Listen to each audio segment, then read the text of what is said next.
Watch everybody, it's Hoos here, and I wanted to take some time to read out this, what I think is an excellent thread on Twitter from Monero Time. It's 65 tweets, and I'm going to try and go through it. I won't answer or provide an immediate answer to every tweet that I read, but where I think I can contribute, or if there's a point of contention where I can contribute to, I will happily do that in this video. But I think for those that don't know, I administer a group on Facebook called Crypto GB, and I'm sure that our members would be interested in this. I'm also looking into Monero a lot more at the moment, and I found this thread to be quite useful, providing some context and comparison with other digital assets, namely in this case, Bitcoin, Zcash, and Litecoin. So without further ado, let's get into this. Monero Time, 1 of 65, thread comparing Monero versus Bitcoin, Zcash, and Litecoin. 2 of 65. It is 4 projects with one thing in common. They're intended to be used as alternative to fiduciary money. They are also the highest ranked in terms of market capitalization for what they are intended for, digital money. So I think by fiduciary money, Monero Time kind of means cash or electronic cash, which is a bearer asset. So the ownership of a bearer asset is agreed upon by whoever actually is holding it, physically bearing that asset. So I think that's what he means by fiduciary money. Basically, these projects are all trying to be electronic cash that doesn't require a third party to intermediate transactions. 3 of 65. To begin with, I would like to clarify that Monero code base has nothing to do with the Bitcoin code base. The anonymity provided by crypto note by design is not possible with the Bitcoin code base. Zcash and Litecoin were launched with the Bitcoin code base, so implying that they also don't have the same level of anonymity in their code base, in their source code. I don't think that's contentious. 4 of 65. Monero and Bitcoin do not have a leader or foundation per se, although most of the current Bitcoin developers are known. Zcash and Litecoin both have foundation with known leaders who are not without consequence in the impact of the project management. So I don't know enough about Monero to be able to comment on to what extent they don't have a foundation or how consensus is agreed to change the code base. Certainly something that I'll look into. Right now, for example, interesting controversy. Bitcoin's had a number of controversies in its lifetime where different groups of people have wanted to do different things with the protocol, and I think rightly that it's blown up, and there have been good conversations and discussions and arguments. The latest one right now seems to be something with ordinals, NFTs in Bitcoin, basically using an update or an enhancement that wasn't intended to be used for that particular purpose. Taproot, I believe. And there are arguments around, what should be done here. Should anything be done? I don't know what that governance process is for Monero. I need to look into it. But Litecoin, yeah, I think the founder sold a huge amount of Litecoin at some point that had a big impact on the project at that time. I think it's fair to say that over time, as long as these projects are becoming more and more decentralized, more and more people get involved in them, they will become more and more decentralized. And a foundation per se isn't a problem. It's the devil's in the detail of how that project is governed. 5 of 65. Launch date and supply rule. Monero block genesis April 18th, 2014. 18.4 million plus tail emission. So there will be only ever 18.4 million Monero at the point of its creation. And then there's like an inflation amount that is there to incentivize miners, as we'll learn about later on. Bitcoin Genesis, 3rd of January 2009, there'll only ever be 21 million Bitcoin, but about 3 million have already been lost, and we can expect more to be lost. I don't necessarily see that to be a problem. Zcash, Block Genesis, 28th of October 2016, 21 million, probably the same as Bitcoin. And then Litecoin, 7th of October 2011, they decided to have 84 million.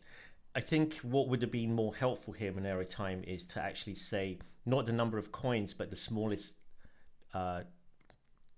number of unit of account in that particular blockchain. So for Bitcoin, it's not 21 million Bitcoins, it's 21 million times 100 million Satoshis. I think that's just a better way of describing it, because I don't know what the smallest unit of account is in Monero. Again, showing my ignorance here, I will go and look up all of the stuff that I don't know. But yeah, the smallest unit of account would have been more useful, I think, here. But yeah, puts it in context in terms of how many tokens were minted or will eventually be available on the network. 6 of 65. The 4 projects mentioned were launched fairly and have no pre-mine, although more than 500,000 Litecoin were mined during the first 24 hours following a bug in the algorithm. Okay, different project members may disagree with how fair each one is. There's a lot of mudslinging and tribalism in crypto, but I'm not going to find that contentious. Fair enough. 7 out of 65. Monero, 18.4 million coins have been reached since June 2022, and we have moved to tail issuance of 0.6 Monero per block every 2 minutes forever. This will ensure XMR sovereignty with revenue to the miner to secure the network in perpetuity and allow for adapt to an ever-growing economy. 0.6% XMR. I don't know what that is in terms of an APR increase. Sorry, in terms of percentage increase in inflation. I imagine as there's more and more base coins, then the inflation rate just gets slower and lower. And let's not forget, people will also lose Monero. So there is deflationary pressures on all of these assets. But I think significantly they are accounting for, they're saying ultimately that a small amount of inflation is useful. And that's what Monero is providing. 8 of 65. Bitcoin, Zcash and Litecoin each have a fixed supply cap, which will be reached at about the same time for all three in 2140, and which relies on transaction fees to continue to incentivize miners to secure the network. Yeah. 9 of 65. Bitcoin. For your information, currently the income of miners obtained by transaction fees is only 0.3%. 10 of 6. Bitcoin. So I see 3 possibilities. Either the transaction price will explode by around $200 to $300, or they will have to modify the ceiling, and that even before the maximum supply, because the miners will simply no longer be profitable. Either Bitcoin will die. I don't know, but I think a lot can happen between now and 2140. For example, this whole thing with ordinals is increasing, potentially one of the arguments against it is that it increases transaction. For or against it is that it increases transaction fees. I think these kinds of projections about what will happen by 2140 just take with a massive pinch of salt. Even though the Bitcoin protocol is probably the slowest to change, and we want it to be that way as a store of value, it will change and it can adapt. And so I'm not too worried about this problem right now. I wouldn't use it as a reason not to buy Bitcoin, let's put it that way. 1165 Bitcoin. I don't understand the logic of actively promoting for the adoption of Lightning to pay less transaction fees. How the transaction fees will allow the miners to be profitable in this case. If someone can clarify for me in the comments, I would be delighted. So while you can't, while it's correct that the transaction fees will be lower with Lightning, what miners could do is provide liquidity to the Lightning network, and you can charge fees for providing that liquidity. Now, this may be contentious, but one way I look at Lightning Network and the way it competes with the existing corresponding banking system is that Lightning democratizes nostro vostro banking. It means anyone can participate by creating channels with other people and pre-funding those channels with Bitcoin. Anyone can participate in cross-border payments. So the strategy of Lightning, from my perspective, is that it democratizes correspondent banking. It doesn't replace it, right? No, it's still the same model of pre-funded accounts, but anyone can participate. And that's a powerful strategy. Now, people in the Lightning Network may not agree with that. This is just my perception of it. But that participation, you know, if you have Bitcoin, you can make that available on Lightning and you can charge fees for it. So that would be a way of generating revenue. I don't know if that fully answers your question, Monero Time. I think it's interesting. On the one hand, you know, Lightning is promoting a reduction of transaction fees, but maybe not that much lower. And at least for an individual transaction, it could be significantly lower. For example, Noah today isn't charging anything for Lightning, settling Lightning transactions. That's Noah.com. That may change in the future, but for now it's zero.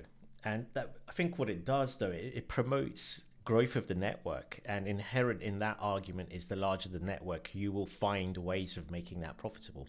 The size of the network, the adoption of the network has value in its own right, and people will find ways of generating value from the size of the network. I know it's vague, sorry if it's hand waving a little bit, but I do believe that the size of the network will generate value in and of itself for people who are imaginative enough to find ways of creating products and services that other people want to use. So 12 of 65, Zcash and Litecoin also have the same problem in terms of fixed supply. There's no guarantee for the security of their network in the medium and long term. I would love to hear arguments against that from those communities. 13 of 65, namely that the inflation of Monero is lower than that of Bitcoin until 2032, and the number of coins in circulation will be lower than Bitcoin until 2040. Okay, I think that's just going to be empirically true. 14 of 65, for example, it will take more than 500 years for XMR to extinguish the fixed cap of 84 million Litecoin, which will be issued in circulation which will be reached in approximately 120. Yeah, Litecoin isn't really steel manning the argument, is it? I would go for Bitcoin instead of Litecoin if you're going to make that comparison. Steel man the argument, Monero Time. 15 of 65, XMR Monero inflation is also lower than Zcash until 2032. Zcash will reach its cap of 21 million around 2140, by which time Monero will have 38 million coins in circulation. Fair play. Personal conclusion, Monero is superior in terms of supply to ensure security, sovereignty, and scarcity at the same time in a perpetual way. You make a compelling case. How much better, I don't know, but that's a strong case in my opinion. 17 of 65. Proof of work. So Monero proof of work random X is 11,482 nodes. Bitcoin proof of work A6 is 14,173 nodes. Zcash proof of work A6 transitioning to proof of stake 7,758 nodes. Litecoin proof of work A6 transitioning to proof of stake 1,021 nodes. What does this mean? Well, 1865 Monero, The mining algorithm named RandomX is unique and specially designed for Monero to allow ASIC resistance. It is optimized for general purpose processes and allows mining only by CPU, one processor, one vote. This helps 19 of 65. This helps increase network security and decentralization by increasing the diversity of manufacturers and geographies in mining, such as when China banned mining in April 2021. Yeah, correct. But also these shocks to mining haven't prevented, they've just made the Bitcoin network stronger, I'd argue. You can demonstrably say that Bitcoin has survived a major state actor assaulting its ability of miners to mine.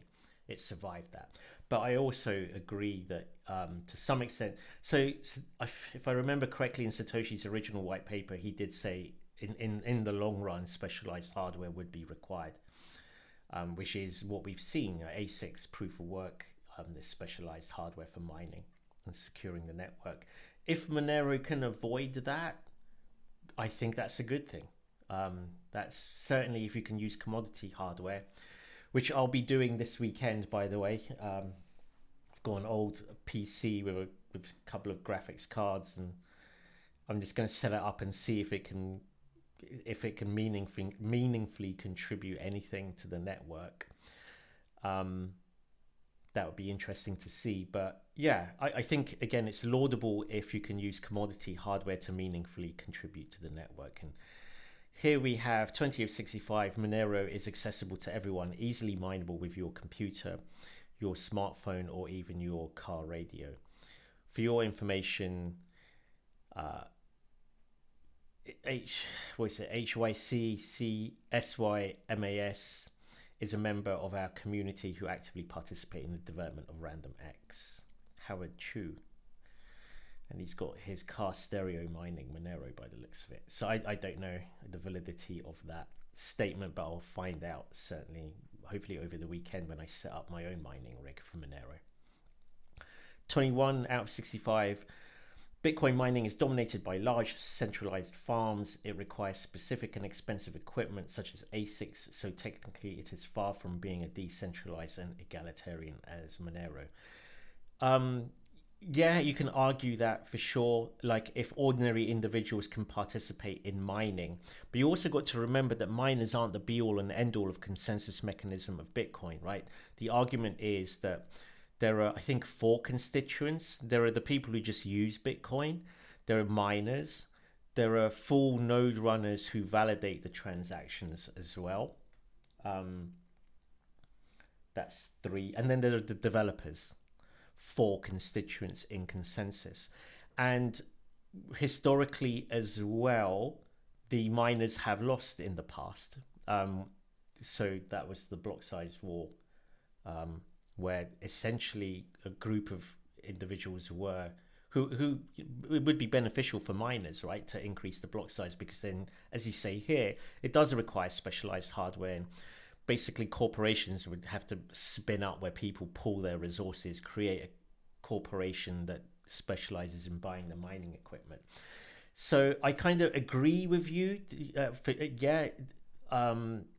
If you can use commodity, if any individual can use commodity hardware to contribute to the mining of Monero, if that statement is true, to the extent that, I can do that as well. I can do that for Bitcoin, but it just means my hash rate, I'll have to join a pool for my hash rate to generate me any income, and it probably wouldn't generate me income. But that's why node operators run full nodes for validation purposes, not necessarily for profit.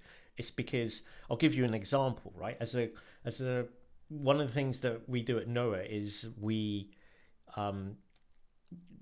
reconcile directly against the Bitcoin blockchain for our transactions. That requires us to run a full node. We don't mine. We're running a full node because we want to run that on our infrastructure and reconcile our transactions directly against our own node. If we find discrepancies in that reconciliation process, we're going to be waving a massive red flag. So yeah, Technically, this could be a true statement, and I can agree with it. It's real. The ramifications of it maybe not aren't as important. Maybe. 22 out of 65. Currently, Zcash and Litecoin have the same mining algorithm as Bitcoin, but Zcash and Litecoin plans to move to proof of stake, I think is what you meant there. It reminds me of the time in history when dollar stopped being backed by gold. Whoever can understand. Oh yeah, I agree. Like, proof of stake is a retrograde step, in my opinion. It will centralize governance of the network and consensus. I agree. Bad move by those two. And you can slice and dice that up in different kinds of proof of stake, but yeah, in principle, bad move. 23 out of 65. Also, Zcash has a withholding tax system on its miner. 7% rated for Electric Coin Company and 5% to Zcash Foundation to ensure the continued development of the chain. Yeah, not great, if that's true. 24 out of 65. Personal conclusion. Monero wins the battle for decentralization and long-term security. We can discuss this in the comment. Okay. I think probably against Litecoin and Zcash, it does. Bitcoin, I'm not entirely as convinced, but I would say they're probably both good enough, right? 25 out of 65. XMR, not fungible. BTC, not fungible. Zcash, not fungible by default. Litecoin, not fungible by default. 26 out of 65. Okay, the fungibility of Bitcoin with these NFTs is coming to a little bit of a question. People have tried to make non-fungible Bitcoins as long as color coin, right? But yeah, I think the other attack is from companies like Chainalysis and, these know your coin, know your protocol, whatever companies that track on-chain tainted assets. So that is the biggest threat, I think, to fungibility, because it's happening today, right? If a tainted coin is sent to a Coinbase wallet, I think they just close that wallet down immediately. I don't even know if the tainted coin is returned. Might have to go direct. And in some cases, the National Crime Authority or whatever institution is responsible in a particular state may request for those assets from regulated entities, custodians. It could request that those assets be frozen. So are they truly fungible? I guess it's like someone, if you've got a briefcase of cash that was stolen from a shop and you open the briefcase and it gets sprayed with paint, then those dollars are useless, right? They're tainted. 25. Okay, I don't like to say 25 out of 65. I don't like to say that Monero is private or anonymous. I prefer to use the word fungible because it comes down to caricaturing it, but clearly no one can trace payments or collect data on users, just like cash. I like that statement, actually. I think elevating fungibility implies anonymity and privacy. That's a nice way of describing it, in my opinion. Monero Time. 27 out of 65. Monero, anyone can trace a trade with 100% probability. I'd advise them, if anyone who can trace a trade with 100% probability, I'd advise them to run for that $625,000 offering, which is somewhere in here. Oh, show this thread. Sorry about that. Let's go back down to where we were, 65. So there is a competition. If you can trace a Monero transaction, you can get $625,000. 28 out of 65. Monero uses several advanced cryptographic systems such as zero-knowledge protocol implemented at the base of its protocol, which allows its fungibility so that no single Monero can be corrupted or devalued by previous transactions. 29 out of 65. Monero, a short list of 5 main technical implementations. Okay, let's go for it. 30 out of 65. Stealth addresses. Hides public transaction by generating unique addresses for each transaction so that your addresses never appear on the blockchain. Great. 31 out of 65. I'll let you try this transaction, okay? And you can go to the Explorer and have a look at it, see if it's there or not. See if the address associated with it is available, I guess.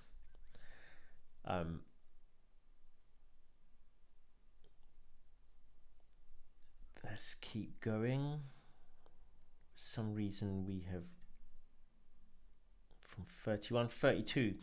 Ring signatures allows the sender's output to be grouped with other decoy outputs, so each output becomes plausible deniability. Yeah, obfuscation ring signatures are quite good for that. 33 out of 65. Ring CT hides the amounts, origins, and destinations of transactions without the need for trust. Pretty powerful, right? To hide this information off the public ledger, but without having to trust the data on that ledger. You know, ultimately, need to read into both of these in more detail. 34 out of 65. Bulletproofs guarantees that a transaction has taken place without revealing its value. Excellent. Again, these are based on proofs, mathematical cryptographic proofs of events that have occurred, but without revealing the information of the underlying event. Quite sophisticated cryptography, which I like. That's great. 35 out of 65. Dandelion++ hides your IP addresses so you cannot be linked to a transaction. Okay, yet more privacy if it works. 36 out of 65. Monero, the technical implementation to achieve strong confidentiality, are all synchronized with each other and implemented at the base of the protocol, like the mechanism of Swiss watch. And we were approved by time and tested in battle. Yeah, it's built into layer 1. It's not like a afterthought or a compensatory action for a lack of design features in the layer 1. Like, for example, Lightning can add anonymity to Bitcoin, but Bitcoin is inherently a pseudonymous network, and you can do things with Bitcoin in the layer 1. You know, you can write scripts that will help to obfuscate transactions, and you can use those scripts, but the fact that you've used them is still traceable. And yeah, while it increases it's like an afterthought. You can see that like this wasn't handled well in Bitcoin.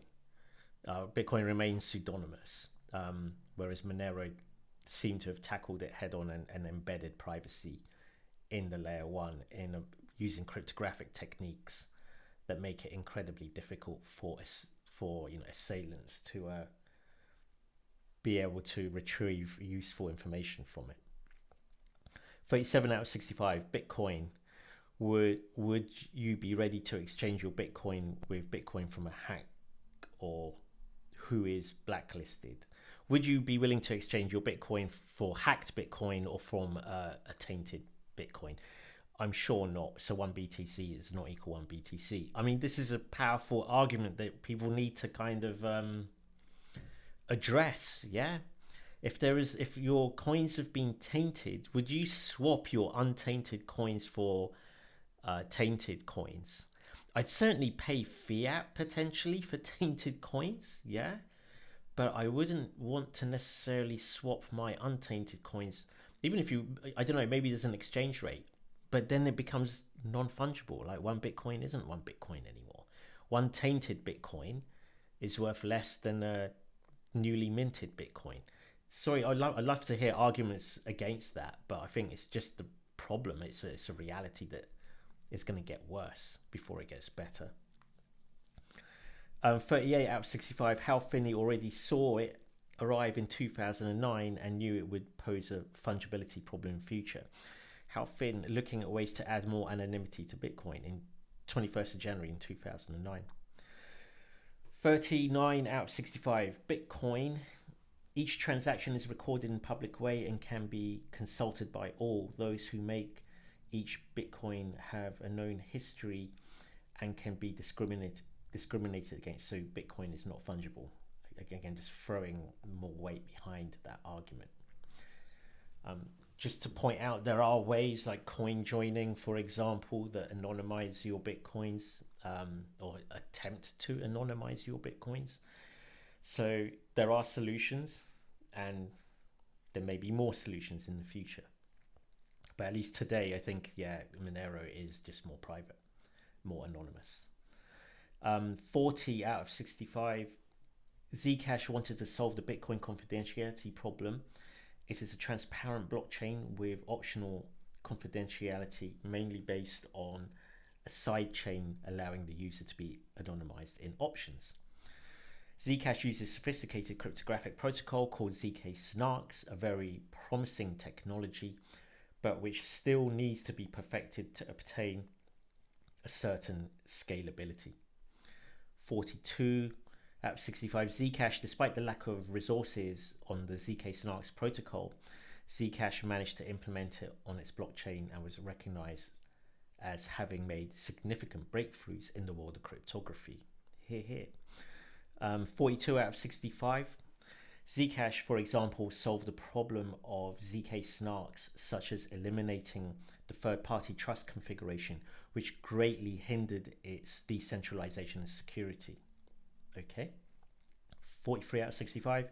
Zcash, it also seems to me that they are currently on new tracks to allow scalability to ZK Snarks. Okay, great. Making it even more scalable. 44 out of 65. The major problem with Zcash is that it is not anonymous by default, and therefore it can cause you certain problems. And unfortunately, someone here seems to have been traced. Their transaction has been found. Above is the transaction ID to my donation. Please, if you are all sure of yourselves, trace my transaction address. Reward of $100 of a currency of your choice. If no one responds in the next 72 hours, I'm led to believe that all the privacy flawed Zcash tweets are just false information. Oh dear, someone did trace that transaction. So yeah, not by default, not private by default. You have to opt into it, and that may cause or cost you other problems. 45 out of 65. As a result of the traceability of Zcash, it's supported by Chainalysis. And this is what I was alluding to earlier. Companies like Chainalysis and others are basically monitoring transactions and addresses and with other information online. For example, exchanges will swap your ID and associated with your address at the exchange with these guys, and they can build up a profile of the flow of funds, and they can begin tainting assets, addresses, and unspent transaction outputs.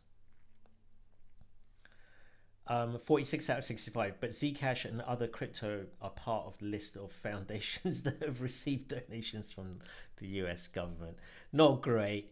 In and of itself, you know, governments, I've worked with enough people to know that just because you receive government funding doesn't mean you're in cahoots with the state.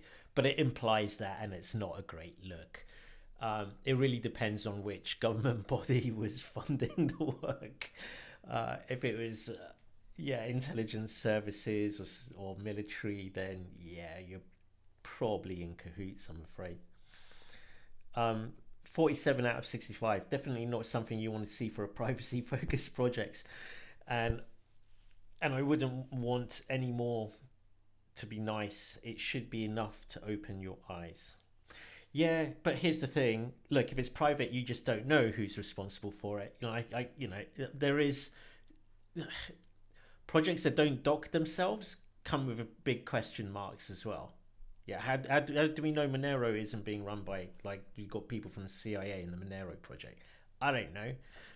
I guess you just have to look, like, what would be the impact of that, and if they're agitating, if you've got Monero developers agitating to make it less anonymous, then maybe those guys are not the people that you want on the team. But yeah, privacy, it comes with its own problems, especially for a lot of crypto projects, right? Not necessarily privacy based ones, but I asked recently from some of these participants in a DeFi platform, I raised this to say, look, if the people who are building these protocols and dApps on top of these protocols don't dox themselves, I wouldn't trust them. I really would not trust them. There's been too much money lost in DeFi protocols by scams that I want to know who wrote a dApp, who they are, where they live, who they associate with. I prefer my dApp developers to be public known entities, but maybe we're going a little bit off the side here. The reality is it's not a great look, but at least they're open about it. 48 out of 65 in 2022. Litecoin in 2022 implemented an optical privacy protocol called Mimblewimble as a block extension. Users now have the ability to deposit and withdraw Litecoin from MW block extension. 49 out of 65. I refer you to Don't Trace Me Bruh, excellent thread on optional LTC. Did I say optical LTC? Because it was like, yeah, sorry, optional privacy protocol. LTC privacy flaws. So don't trace me, bro. Litecoin now has an optional privacy feature, MWeb, MWeb, but due to low usage adoption, it is actually quite easy to break that privacy, and it doesn't make LTC as a fungible asset. But there are some steps you can follow to retain your privacy. Okay, so low adoption makes it has impaired it a little bit. Maybe it can get fixed in time. They should have called it optical privacy, not optional. But anyway, Litecoin anyway. 50 out of 65. Conclusion: Monero wins on fungibility, and that's why it's the king of privacy and most used today. However, Monero still has room to improve. No crypto is perfect yet. I agree with the latter part of that statement. And on fungibility, there are some very strong arguments that it is winning that argument. 51 out of 65. Monero is another technology in time approved. If another technology is a time approved and 100% sure to implement it and will evolve Monero, be sure we will. The Seraphis protocol is designed to allow this. 52 out of 65. Who today can obtain the same credibility as obtained by Monero by paying very expensive since its existence? What crypto today will ever bend the knee to the regulator? You can be sure that we never will. Yeah, we will track your transactions and you will be happy or else. Powerful argument there. Bitcoin, its insufficient fungibility led to its loss of market share in dark markets. True. I'm not sure you want to wave that flag, but it's true. Bitcoin isn't used that much now. And I've said this before. You have to be stupid to use Bitcoin in a criminal manner. It is relatively easy to trace who you are. It's just a pseudonymous public network, so you've got to be pretty dumb to try and launder funds or make criminal purchases with Bitcoin. Not sure I'm saying that you can do that with Monero is a great argument though. But yeah, I mean, that's what privacy is about at the end of the day. You take the good with the bad, because the good outweighs the bad for most ordinary people. 54 out of 65. XMR will completely replace Bitcoin on the darknet for this. Everything is clearly explained here. I will definitely go and watch that. There'll always be people stupid enough to use Bitcoin for criminal activity though. So yeah, don't rule it out. 55 out of 65. Monero, if one day this fact is broken, we will fix it. And even that would not be enough for another crypto to gain the credibility of Monero and surpass it. They're ahead of the curve, right? So I think what Monero Time is saying here is if problems are found with Monero, that impair its privacy principles, they will be fixed. And I know there are new privacy coins coming on board, but I think the gap is now so far. I mean, is anything going to 10x Monero in privacy on the horizon? I'm not aware of anything. I haven't looked very hard, but I'm not aware of anything. You'd have to 10x them to beat them. It can't be just as good as Monero because they're the incumbents now.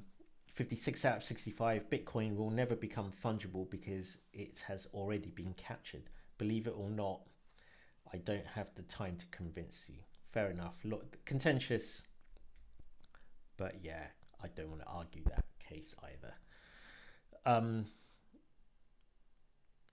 It's probably true to some extent, but how much of a difference it makes is the important thing. Like, how much will people care? Some people will care a lot. Will they stop using Bitcoin? I don't know. One way of thinking about it is that these tainted coins create a deflationary pressure on Bitcoin.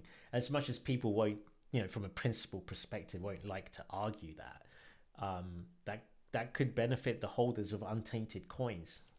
Kind of, a lot of people aren't necessarily that bothered about that. They see the number go up. 57 out of 65, neither the Zcash Foundation or the Litecoin Foundation will venture to implement privacy at the base of the protocol to achieve fungibility by default. They certainly don't want to risk ending up like Tornado Cash. Fair cop. 58 out of 65, Edward Snowden was part of the founding team of Zcash. You have to implement privacy at the base of the protocol, and that's where you see things like Monero. I use Monero. Michael Saylor, small meme. Maybe you need Monero. Sorry, the thread. And long, but sorry, the thread is so long, but I felt obliged to put it in there. Yeah, he does actually say this. Should we listen to it? Maybe you need a Monero. You need or something our government wouldn't look too kindly upon, or they just want general privacy. Maybe in people living in authoritarian regimes. What about that scenario? We still need to think about those people, right? If somebody wants privacy and they really feel strongly about it, then maybe you need a Monero, you need something like that, and if so, the market will determine that. Yeah, fair statement. We've got some information here around TPSs and values. I won't spend any time on that one. 61 out of 65, 1000 TPS at full capacity at dynamic block sizes. As more and more transactions are processed on the network, the block size limit slowly increases and the fees slowly decrease. It's only limit and bandwidth. 62 out of 65, Bitcoin 7 transactions per second at full capacity, has fixed block size. This makes Bitcoin a no scale coin. The price of transactions can explode higher when the network is saturated. The more transactions, the higher the cost. But as we said, there are layer 2 technologies like Litecoin that can scale Bitcoin, make it instantly settleable rather than 10 minutes, and reduce transaction fees. So most people think that Litecoin, and I'm in this camp as well, Lightning Network will allow Bitcoin to scale.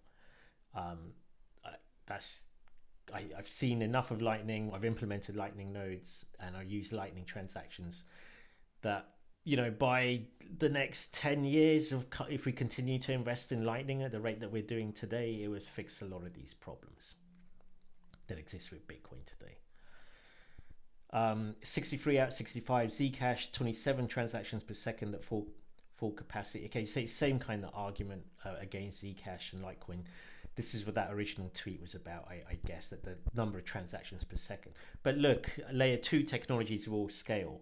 I think David Schwartz, the CTO of Ripple, put this quite well.